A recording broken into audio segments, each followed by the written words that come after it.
atong school nag-host karon og club fair para ma-further develop ang atong school sa mga committees na maka-help siya. As a faculty member, I am so happy because we're able to have this club day to showcase the students for their talent as well as what they're passionate about. So that's why we are really thankful for the DOIN for giving us this as an opportunity for students as well as for the faculty. Akong maingon lang no, I hope maging successful ni and especially nga last year na ninamo and I hope mag-enjoy ang tanan. That's all. Thank you.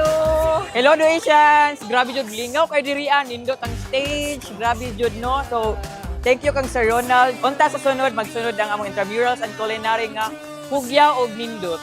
Daghang salamat.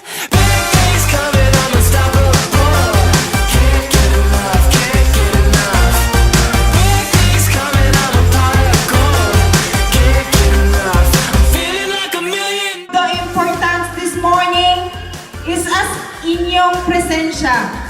Naamo this morning para sa pag-participate sa nagkadaiyang mga club. This is just the beginning.